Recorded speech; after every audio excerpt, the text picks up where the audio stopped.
Hello friends. तो आज की ये कहानी बहुत ही मज़ेदार है, तो इस स्टोरी को लास्ट तक देखना। एक बार की बात है, एक राज्य में एक बार एक सन्यासी आया और सीधा राजा के महल में चला गया। उस सन्यासी की वेशभूषा को देखकर राजा के किसी भी सिपाही ने उसे अंदर जाने के लिए नहीं रोका।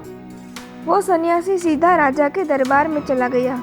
सन्यासी को अपने सामने खड़ा देख राजा ने उनसे पूछा, आप कौन हैं और आप क्या चाहते हैं? सन्यासी बोला, मैं एक आध्यात्मिक गुरु हूँ और प्रवचन देने के लिए दूसरे राज्य जा रहा था, लेकिन अब दिन ढलने को आया है, तो मैं आज रात आपके महल में ही रुकूंगा। रात बिताने के लिए बस मैं थोड़ी जगह चाहता हूँ। सन्यासी की बात सुनकर राजा बोला, ये एक राजा का महल है, कोई विश्राम स्थल नहीं जो आप यहाँ रात में रुकना चाहते हो। आप बाहर जाइए, वहाँ आपको रहने के लिए कोई ना कोई जगह मिल जाएगी। सन्यासी ने राजा से प्रश्न किया, महाराज क्या मैं जान सकता हूँ कि आपके पहले ये महल किसका था? राजा बोले, मेरे पिता का था, क्योंकि मुझसे पहले वही राजा थे।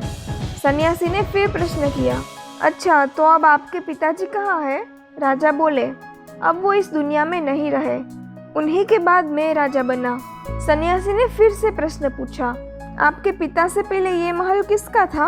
राजा को अब गुस्सा आने लगा, लेकिन फिर भी उसने शांत होकर जवाब दिया, मेरे पिता से पहले ये महल मेरे दादाजी का था और अब वो भी इस दुनिया में नहीं है।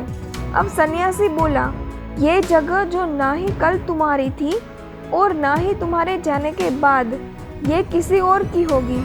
इस संसार में लोग कुछ ही समय रह पाते हैं और फिर चले जाते हैं। जहाँ हम अपना समय बिताते हैं वही हमारा विश्राम स्थल है। ना तुम इसे अपने साथ लेकर जा पाओगे, ना ही कोई और। बताओ, ये महल एक विश्राम स्थल नहीं है तो क्या है? राजा सन्यासी की बात समझ गया और हाथ जोड़कर माफ़ी मांगने लगा। उसने सन्यासी को रुकने की जगह दे दी। सो दोस्तों, ये बात तो हम सभी जानते हैं कि इस संसार से हम कुछ भी लेकर नहीं जा सकते। खाली हाथ आए थे और खाली हाथ ही जाना है। जब तक आप इस संसार में हैं, तब तक मैं और मेरा इस चक्कर में ना पड़े। जिंदगी में धन, लोभ, लालच के पीछे ना भागे। भागना है तो खुशियों के पीछे भागे।